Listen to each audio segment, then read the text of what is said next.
playbill, we can't provide a bio of Chauncy, but we can assure you that he is super accomplished. Please learn more at his website, chaunceythomas.com. After the last segment, Chauncy has graciously agreed to stay for about 15 minutes of talkback and questions, just like live theater. That's all of the housekeeping I have. And now on to our first play, Much Ado About Nothing. Our Much Ado segment includes 5 numbers, 3 speeches, and 2 choruses. Chauncy's first monologue is from the role of Benedick, a gentleman soldier who swears to remain a bachelor, complaining about his friend Claudio falling in love. Then we have our first song, a drinking song from Berlioz's opera. After that, 2 more monologues, one each by the characters Dogberry and Beatrice. Dogberry is the chief policeman who's prone to using the wrong words. He's responding to a suspect who just called him an ass. Next, Beatrice has just overheard her friends saying Benedick is in love with her and that her pride will never allow her to accept him. And now, it is my honor, privilege, and pleasure to introduce the one, the only, Chauncy Thomas. I do much wonder that one man, seeing how much another man is a fool when he dedicates his behaviors to love, will, after he hath laughed at such shallow follies in others, become the argument of his own scorn by falling in love. And such a man is Claudio. I have known when there was no music with him but the drum and the fife, and now he had rather hear the tabor and the pipe. I have known when he would have walked 10 miles afoot to see a good armor, and now he will lie 10 nights awake carving the fashion of a new doublet. He was wont to speak plain and to the purpose like an honest man and a soldier, and now he is turned orthography. His words are a very fantastical banquet, just so many strange dishes. May I be so converted and see with these eyes? I cannot tell. I think not. I will not be sworn, but love may transform me to an oyster, but I'll take my oath on it. Till he have made an oyster of me, he shall never make me such a fool. That one woman is fair, yet I am well. Another is wise, yet I am well. Another virtuous, yet I am well. But till all graces be in one woman shall not come in my grace. Rich she shall be, that's certain.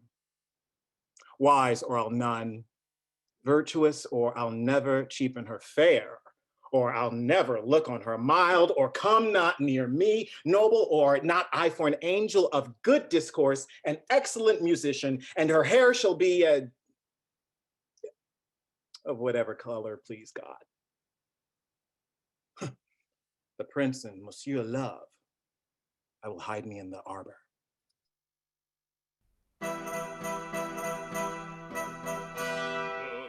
Sur l'accuse, accuse une grande chaleur au cœur de notre île. Notre île de Sicile, vive ce fameux vin si vert.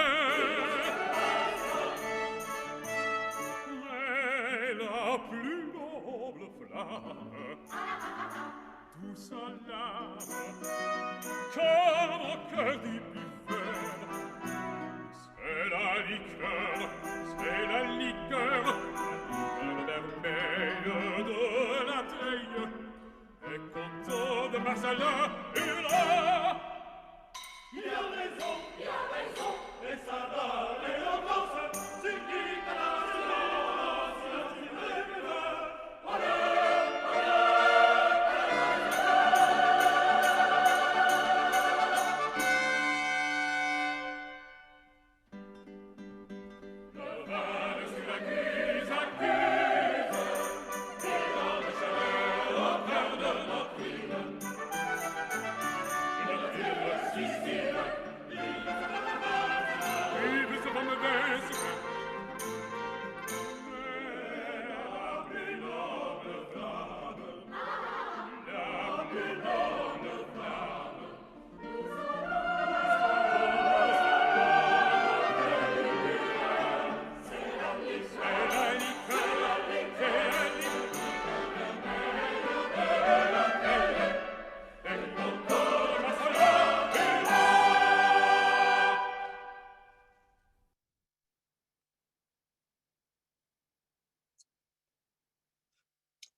Dost thou not suspect my place? Dost thou not suspect my years? But masters, remember that I am an ass. Oh, that he were here to write me down an ass. Though it be not written down yet, forget not, masters, that I am an ass. No, thou villain, thou art full of piety, as shall be proved upon thee by good witness. I'm a wise fellow, and which is more, an officer, and which is more, a householder, and which is more, as pretty a piece of flesh as any in Messina, and one that knows the law go to, and a rich fellow enough go to, and a fellow that hath had losses, and one that hath had 2 gowns, and everything handsome about him. Bring him away. Oh, that I had been writ down an ass.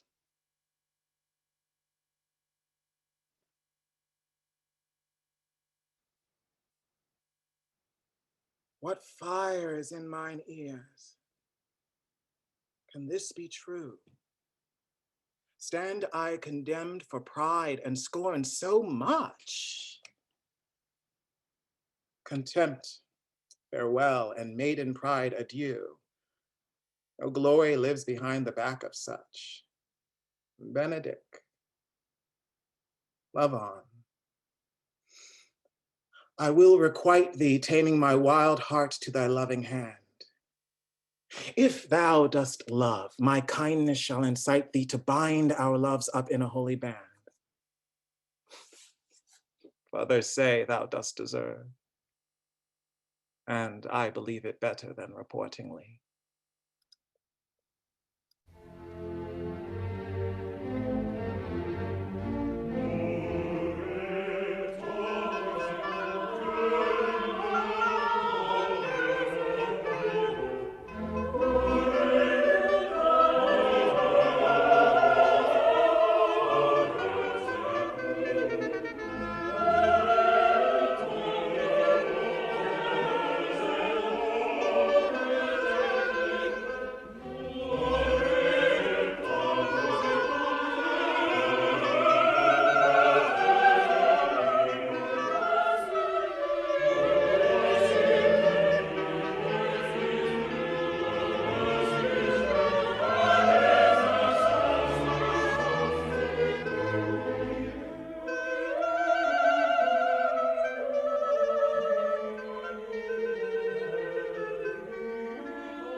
Our next segment, Macbeth.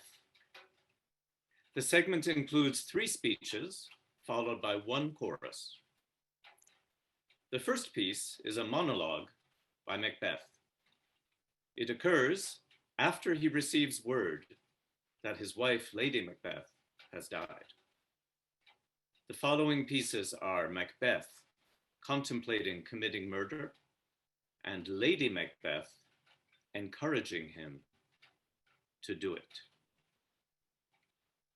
The segment ends with a chorus by Verdi, The Lament of a Troubled Nation. Tomorrow, and tomorrow, and tomorrow creeps in this petty pace from day to the last syllable of recorded time. And all our yesterdays have lighted fools the way to dusty death. Out, out, brief candle. Life is but a walking shadow, a poor player that struts and frets his hour upon the stage and then is heard no more. It is a tale told by an idiot full of sound and fury signifying nothing.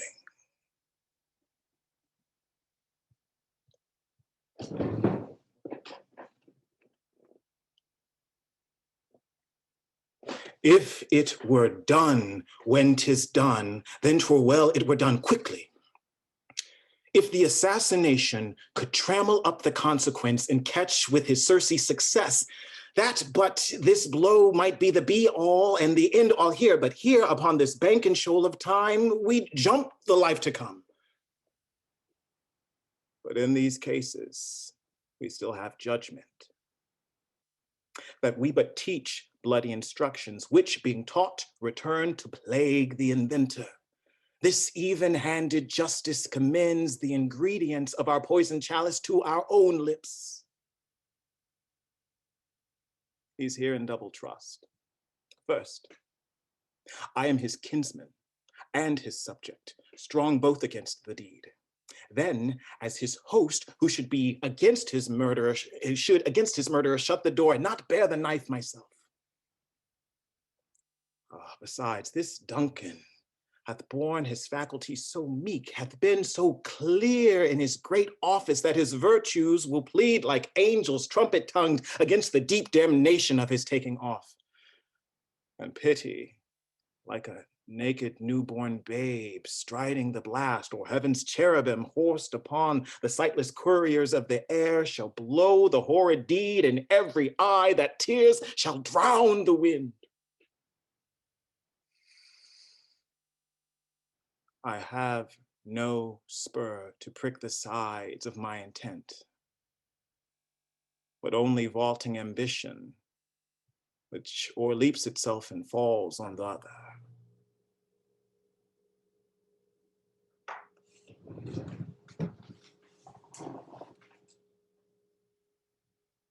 Was the hope drunk wherein you dressed yourself? Hath it slept since? And wakes it now to look so green and pale at what it did so freely? From this time, such I account thy love. Art thou afeard to be the same in thine own act and valor as thou art in desire? Wouldst thou have that which thou esteems the ornament of life, and live a coward in thine own esteem, letting I dare not wait upon I would, like the poor cat in the adage? What beast was it then that made you break this enterprise to me? When you durst do it, then you were a man. And to be more than what you were, you would be so much more the man. Nor time nor place did then adhere, and yet you would make both. They have made themselves, and that their fitness now does unmake you. I have given suck, and know how tender 'tis to love the babe that milks me. I would, while it was smiling in my face, have plucked my nipple from his boneless gums and dashed the brains out, had I so sworn as you have done to this.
Our third work is Romeo and Juliet. The segment includes 3 speeches and 2 choruses. Chauncy will kick off with a piece from The Nurse as she reminisces about Juliet as a child.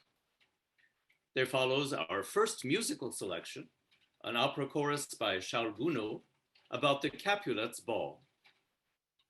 Next will be monologues from Romeo, followed by Mercutio. Romeo sees Juliet on her balcony shortly after meeting her. Mercutio concocts the story of Queen Mab, the fairy's midwife. The segment concludes with music by Bellini, telling of soldiers in conflict. Even or odd, of all the days in the year, come Lammas Eve at night, shall she be 14. Oh, Susan, and she, God rest all Christian souls, were of an age. Oh, Susan is with God. She was too good for me. But as I said, on Lammas Eve at night shall she be 14, that shall she. Mary, I remember it well. 'Tis since the earthquake now 11 years, and she was weaned. I never shall forget it, of all the days of the year upon that day. For I had then laid wormwood to my dove, sitting in the sun under the dove house wall. My lord and you were then at Mantua. Nay, I do bear a brain. But as I said, when it did taste the wormwood on the nipple of my dog and felt it bitter, oh, pretty fool, to see it tetchy and fall out with the dog. Shake, quoth the dove house. Ooh, 'twas no need I trow to bid me trudge. And since that time it is 11 years, for then she could stand alone. Nay, by the rood, she could have run and waddled about, for even the day before she broke her brow. And then my husband, oh, God be with his soul, he was a merry man, took up the child. Yea, quoth he, dost thou fall back upon thy face? Thou wilt fall backwards when thou hast more wit, wilt thou not, Jewel? By my holy dam, the pretty rich witch left crying and said, I... You see now how a judge shall come about. Oh, I warrant I shall live 1,000 years. I should never forget it. Wilt thou not, Jewel, quoth he, and the pretty fool it stinted and said, I.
soft? What light through yonder window breaks? It is the east, and Juliet is the sun. Arise, fair sun, and kill the envious moon, who is already sick and pale with grief that thou, her maid, art far more fair than she. Be not her maid, since she is envious.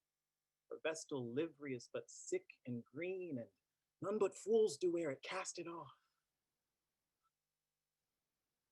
It is my lady. Oh, is my love. Oh, that she knew she were.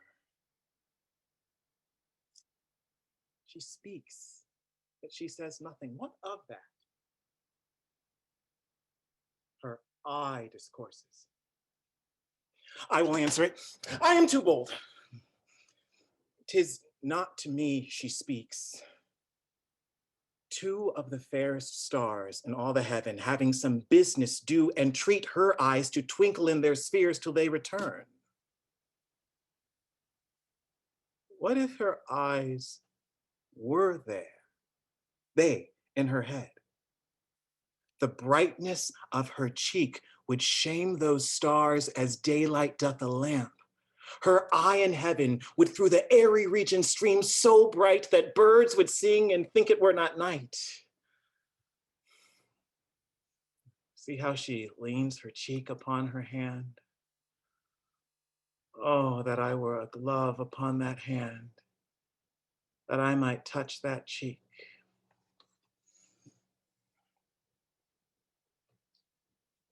Oh, then I see Queen Mab have been with you. She is the fairy's midwife, and she comes in shape no bigger than an agate stone on the forefinger of an alderman, drawn with a team of little atomi over men's noses as they lie asleep. Her wagon spokes made of long spinner's legs, her cover of the wings of grasshoppers, her traces of the smallest spider's web, her collars of the moonshine's watery beams, her whip of cricket's bone, the lash of film.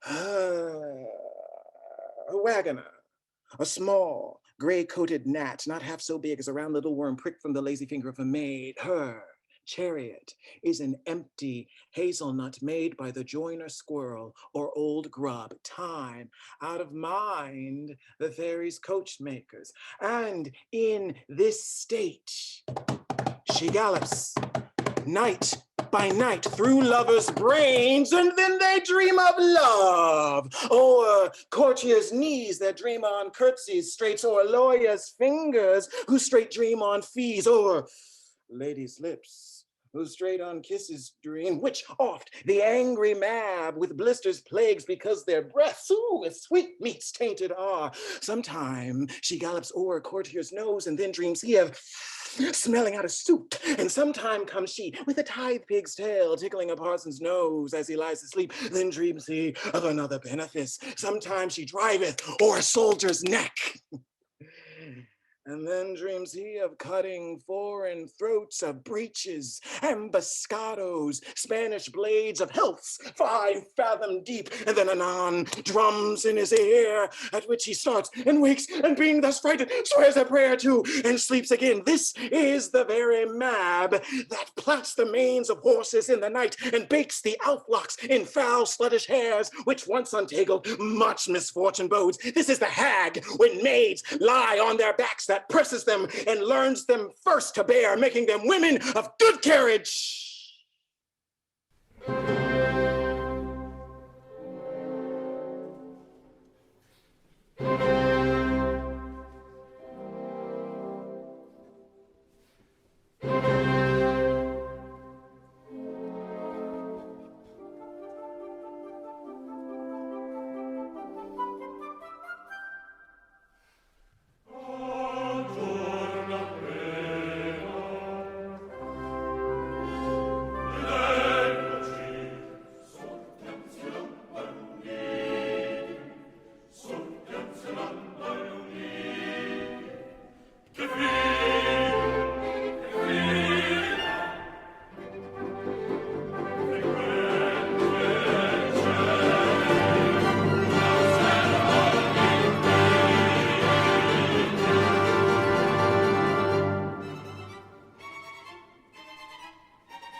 Our fourth segment is The Merry Wives of Windsor. It includes 3 monologues and 2 choruses.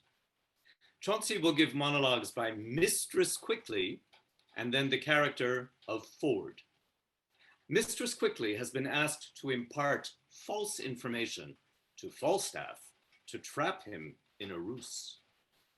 Ford, unaware of the ruse and dressed in disguise, has just heard Falstaff boast of an impending encounter with Ford's wife. Very complicated plot. Now, an opera chorus by the German composer Otto Nicolai about a moonrise. Next, a speech by Mistress Page, who has just discovered a love letter written to her. We finish the segment of The Merry Wives of Windsor with another chorus by Nicolai, The Hexing of Falstaff. There is one Mistress Ford, sir. I pray, come a little nearer this ways. Why, sir, she's a good creature. Lord, your worship's a wanton. Well, heaven forgive you and all of us, I pray. Mary, this is the short and the long of it. You have brought her into such a canaries as 'tis wonderful. The best courtier of them all, when the court lay at Windsor, could never have brought her into such a canary. Yet there have been knights and lords and gentlemen with their coaches. I want you, coach after coach, letter after letter, gift after gift, ooh, smelling so sweetly, that would have won any woman's heart. And I warn you, they could never get an eye wink of her. Mary, she hath received your letter, for the which she thanks you 1,000 times, and she gives you to notify that her husband will be absent from his house between 10 and 11. Ah, forsooth. And then you may come see the picture, she says, that you want of. Master Ford, her husband, will be out. Alas, the sweet woman leads an ill life with him. He's a very jealousy man. She leads a very frank life with him, good heart. But I have another messenger to your worship. Mistress Page hath her hearty commendations to you too. And let me tell you in your ear, she's as virtuous, a civil, modest wife, and one, I tell you, bade me tell your worship, that her husband is seldom away. But she hopes there will come a time. I never knew a woman so to dote upon a man. Surely I think you have charms. La, yes, in truth.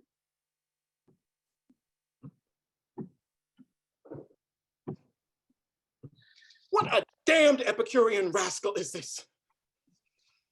My heart is ready to crack with impatience. Who says this is improvident jealousy? My wife hath sent to him. The hour is fixed. The match is made. Would any man have thought this?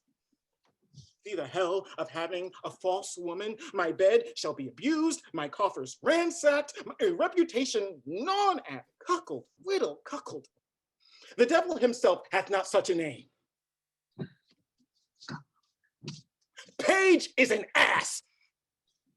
Cuckold.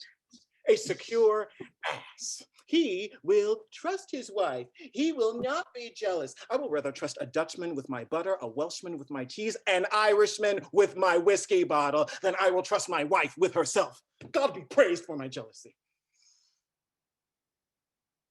11 o'clock is the hour. I will prevent this, detect my wife, be revenged on Falstaff, and laugh at Page. I will about it. Better 3 hours too soon than a minute too late. 5, Fie, cuckold, cuckold, cuckold!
What?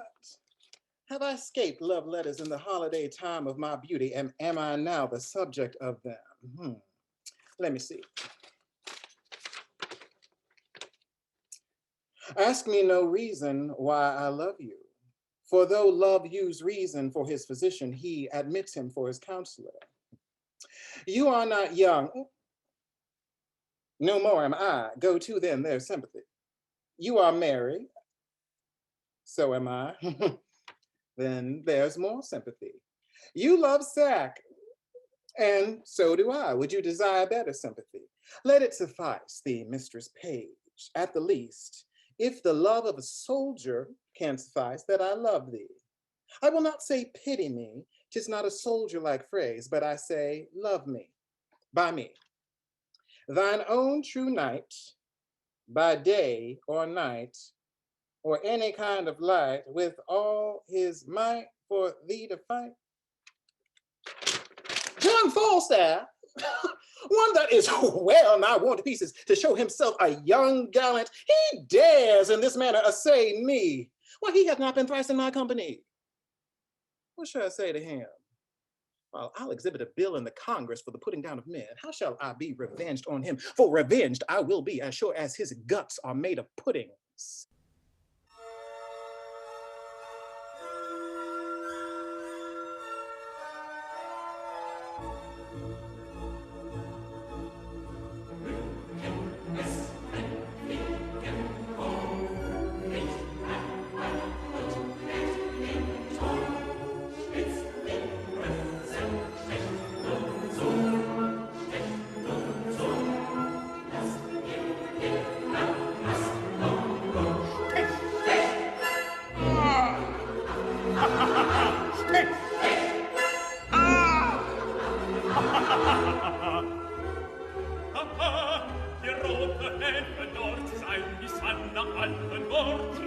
Elfe winkt mir zu, süße Anna, das bist du.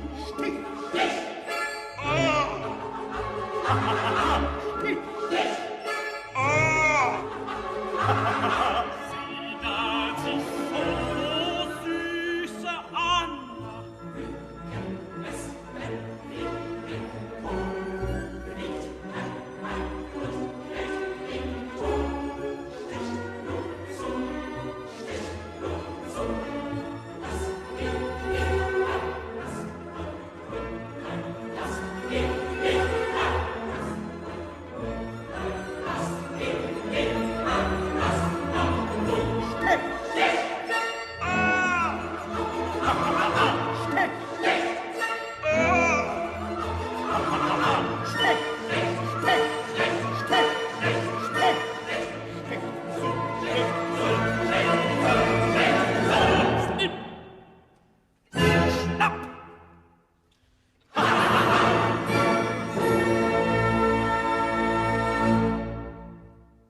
Our fifth and final segment is Othello. This section includes 3 monologues and 1 chorus. The 3 monologues, one after the other, are from Othello, then Desdemona, and finally, Iago. In the first piece, Desdemona's father has accused Othello of bewitching his daughter into marriage, and Othello pleads his case to the Duke and the senators. In the second piece, Desdemona pleads with Iago to intervene after she has falsely been accused of cheating on Othello. Finally, Iago concocts a plot to ruin Othello. We conclude with music, a triumphant chorus from Verdi.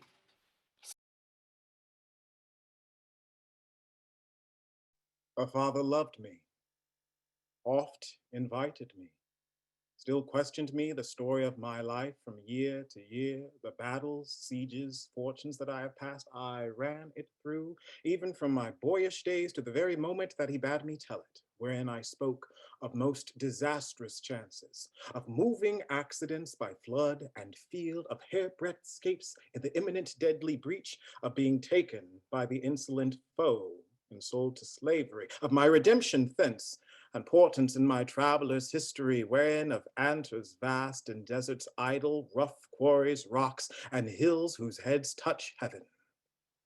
It was my hint to speak, such was my process. And of the cannibals that each other eat, the anthropophagi, and men whose heads do grow beneath their shoulders. These things to hear would Desdemona seriously incline. But still the house affairs would draw her thence, whichever as she could with haste dispatch, she'd come again, and with a greedy ear devour up my discourse, which I, observing, took one suppliant hour, and found good means to draw from her a prayer of earnest heart that I would all my pilgrimage dilate, whereof by parcels she had something heard, but not attentively. I did consent, and often did beguile her of her tears when I did speak of some distressful stroke that my youth suffered. My story being done, she gave me for my pains a world of sighs. She swore, in faith, 'twas strange, 'twas passing strange, 'twas pitiful, 'twas wondrous pitiful. She wished she had not heard it, yet she wished that heaven had made her such a man. She thanked me and bade me, if I had a friend that loved her, I should but teach him how to tell my story, and that would woo her. Upon this hint I spake. She loved me for the dangers I had passed, and I loved her that she did pity them. This only is the witchcraft I have used. Here comes the lady. Let her witness it.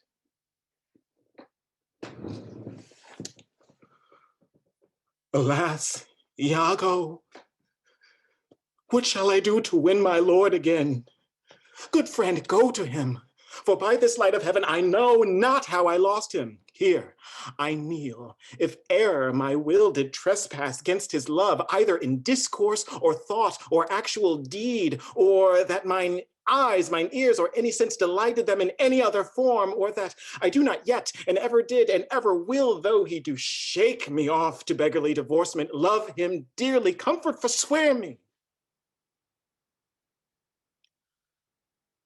Unkindness may do much, and his unkindness may defeat my life, but never taint my love. I cannot say whore. It does abhor me now, I speak the word, to do the act that might the addition earn, not the world's mass of vanity could make me.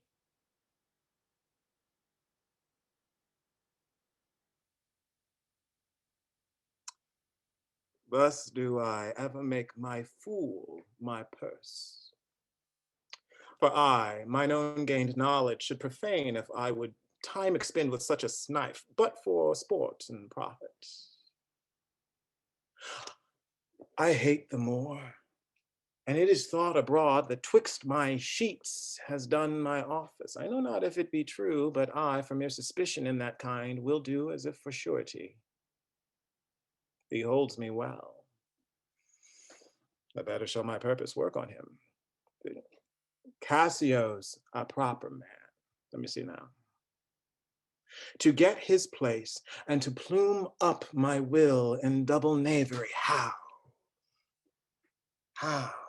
Let's see. After some time, to abuse Othello's ear that he is too familiar with his wife.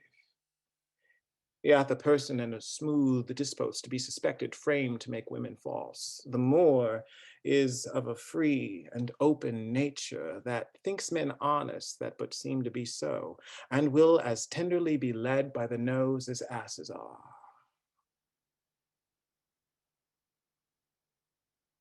I have it. It is engendered. Hell and night must bring this monstrous birth to the world's light.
Wow, what a night. That's Shakespeare, and that's Chauncy Thomas. And those are the composers. Great material and great artists. Chauncy Thomas. Bravo. Bravo.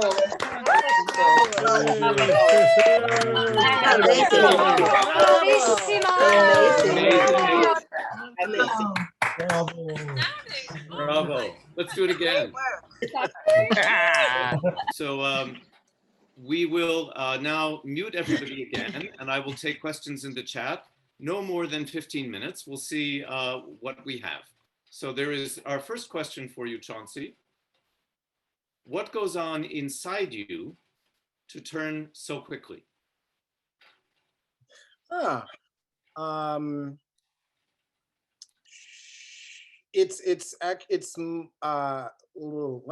gotta rewind to like the very beginning of when I started acting. So I took my first acting class when I was 19, just for fun. When I was in college, I was originally pre-med. I think my parents are over that decision now. I think they've forgiven me. But good, yeah.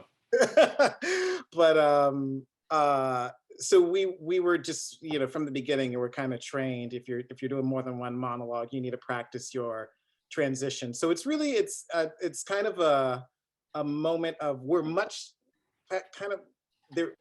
I'm trying to kind of get rid of the last one, so it's just kind of putting myself at peace, relaxing, and then just it's just generally just kind of thinking what just happened to the next character. Just that's generally enough to kind of like pull me in to it. So I used to think about them kind of like emotionally, and I'm kind of now at the point where as long as I'm just kind of thinking about what just happened, I kind of transport there pretty quickly. But I mean, that also comes with, you know, doing your research on the character and, you know, being very familiar with their given circumstances and all that. It was amazing. And I would mention, you know, a lot of times an actor might have a director to do this work, and Chauncy did it all by himself. So really fantastic. You are a man of every possible talent. Thank you. The next question was, did Chauncy, what is your favorite Shakespeare character to play? Well, I actually, I did a Romeo and Juliet, a 7-person musical Romeo and Juliet, where I played Benvolio and the nurse. Nothing's been more fun than the nurse. So I have to say that. Yeah, that's still my fave. Yeah, she was still my fave. Yeah, well, you can tell there's chemistry there. So yeah. Then there was a question about our process. Did Chauncy make the selections for this evening? So I'll start the answer to that and then hand it off to you. So the constraint that we imposed on Chauncy was we gave him the plays he had to choose from, because we started from the opera choruses. And then we said to Chauncy, okay, you have a free hand. Chauncy said, no, anything but that. But we said, you can pick the order and any monologues that you want to say. And then Chauncy did, I think, just an absolutely astonishing job of stitching together a completely coherent evening. We did talk about interleaving tragedy and comedy to mix up the pace. And Chauncy, do you want to say anything about why you chose the speeches or characters that you did, or the order, anything like that? I can say, so I've done Romeo and Juliet. I've done Romeo and Juliet 3 times. I was gonna be doing Much Ado About Nothing last year, but well, we all know what happened. I have been in Othello. I've never done, I'm not even saying the name of that play, the Scottish play. I know I'm not in a theater, not messing around. You are. And I haven't done Merry Wives of Windsor. But I've seen productions of everything. So they were just either moments, either something that I kind of already knew it, just because I would do a better job if I had familiarity. There's one of those Scottish play monologues. I've been saying those 8 lines uh, every day for the last 15 years or so.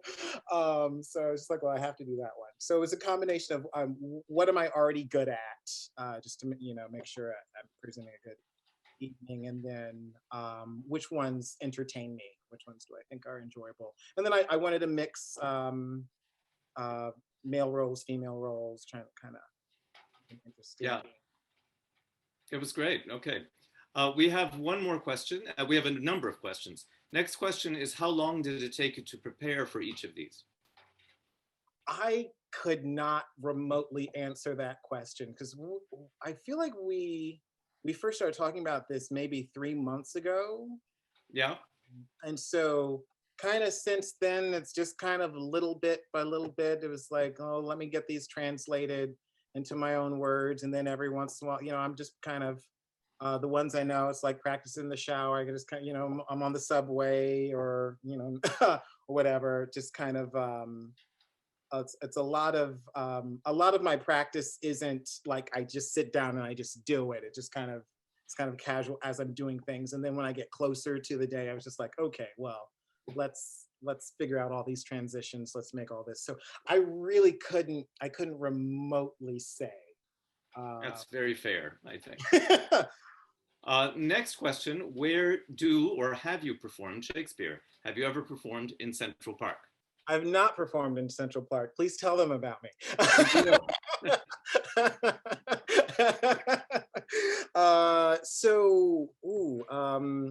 I used to live in St. Louis. I've been in New York for a little over 7 years. And so I will do Shakespeare Festival, St. Louis, Illinois, Shakespeare Festival, Alabama, Shakespeare Festival. I will also say I recently, still feels weird to say, like I very recently became a Shakespearean actor. Like I would say like 3 years ago, it just kind of like, oh, okay, all right. I think I know what I no longer felt like I had no idea what I'm doing. I still don't know what I'm doing, but I at least know how to, I don't know, whatever I just did, whatever that was, I know how to do that. Totally convincing, yeah. So I'm confident in whatever in the world it is that I'm doing. But yeah, so it's still kind of, it's a recent thing that I'm kind of hitting all these festivals and yeah. So those are the main ones. But yeah, a lot more Shakespeare in St. Louis as well. Great. Next question, what was trickier, curating or performing?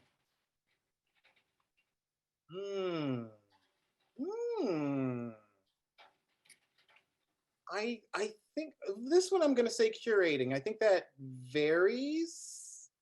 I don't know what happened this evening because I was, I'm always nervous before opening night, and then I'm comfortable, but this virtual, there's only one time, so it's like, so I'm always nervous. But something about, I don't know, that I started doing that first monologue, I'm like, oh, I'm fine, and that never happens. That never happens. But I this one, I thought I was going to be more worried about the performances, but I was like, oh, that turned out better than rehearsal. So.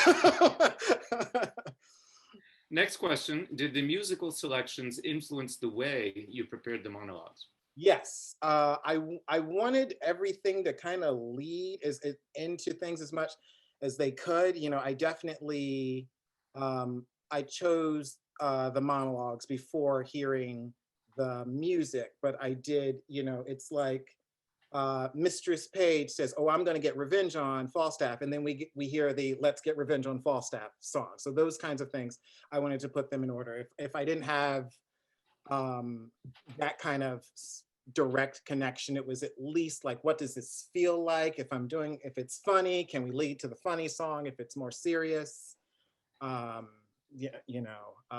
was thinking a lot about how does the next song start and how does my ending connect with how the next I thought you did so much for us with continuity. It was really just tremendous.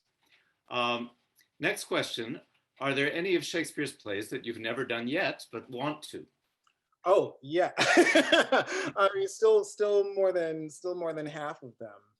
I know it's very rare that anyone does a performance of Titus Andronicus because it's just so violent. And I am just waiting for someone to let me play Aaron.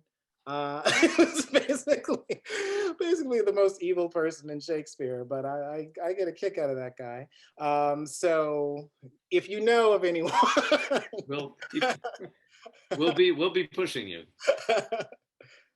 Next observation, this felt so personal, almost like a private performance just for me, says one of our spectators. How did you feel performing on Zoom? I will say fortunately / unfortunately been doing this for the past year. I've been one of the lucky actors during the pandemic, who, like when theaters shut down, I at least had people calling me saying, do you want to do a Zoom thing? So I've practiced them enough. I'm not even in my apartment right now. I do see my roommates right now. I love you too.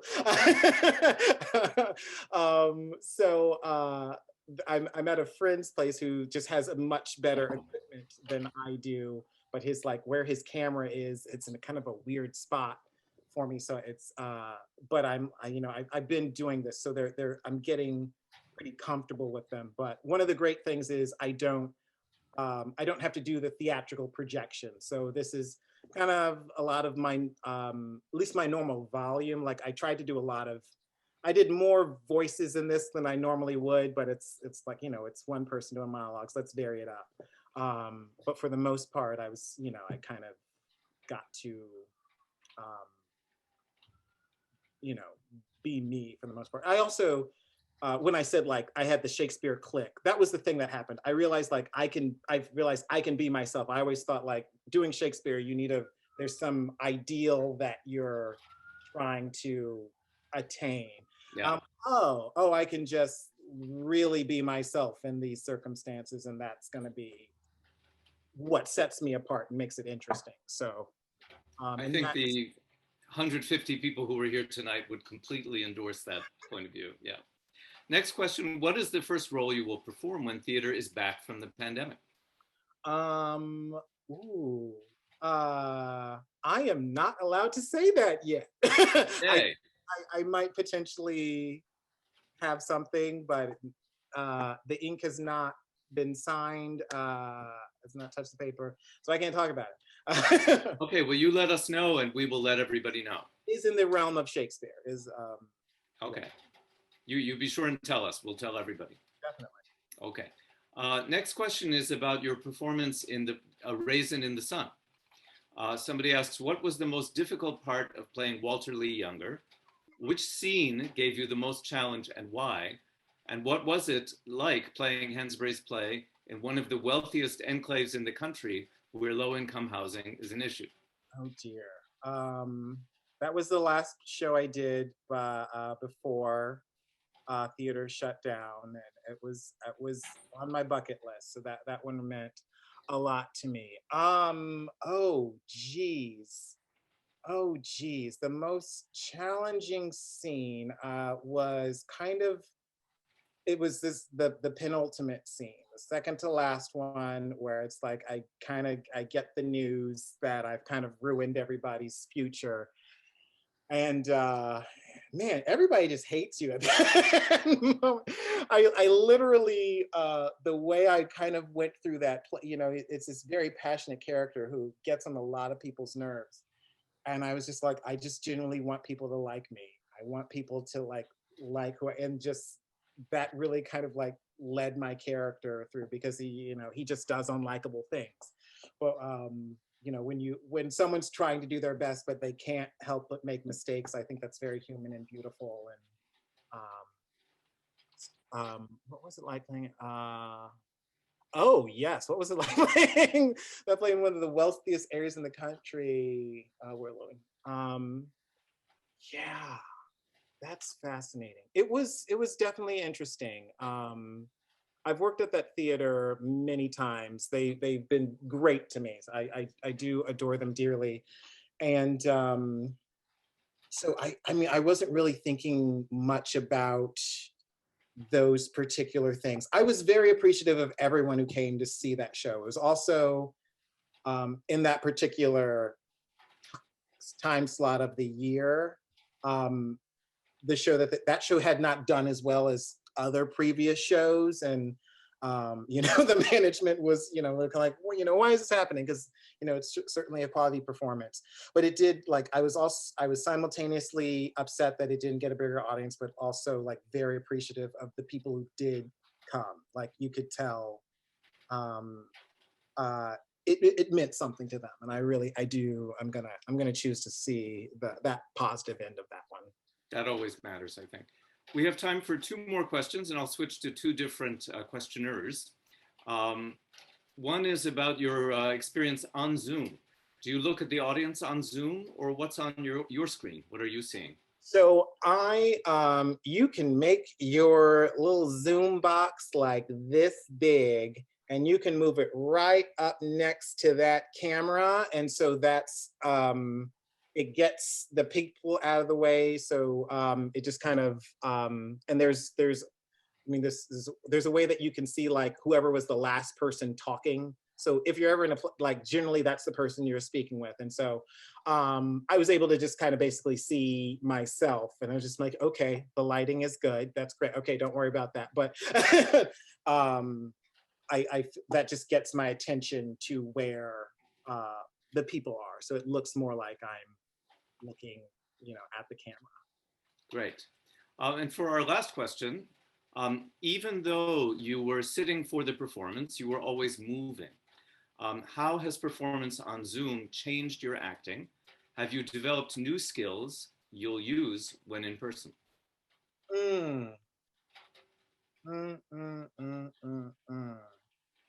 I don't know. I'm actually kind of hoping. I'm kind of hoping the answer to that is no. I think that there's nothing that's going to replace live theater, and it's like, I'm glad that I have this Zoom skill, and I definitely learned some new things about virtual theater. And I don't think that there's anything that I was like, oh, I'm doing this in Zoom and I'm going to take it to the stage. It's like, I do this on the stage and I'm bringing it here. So I don't, there's like tech things, maybe on camera work, I'm probably a little better. I can definitely say that. I think I've got some camera tricks down a little bit more, and, you know, more what I look like.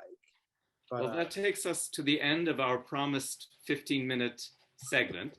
So Chauncy, thank you again. You've just been an extraordinary partner on this project from start to finish, and a wonderful artist. Let us unmute Sylvia, please, one more time. We will clap for you, and then we will have one of those disheartening Zoom moments when it all just ends. So we thank you so, so much, Chauncy. Have a beautiful night. Thank you. Yeah.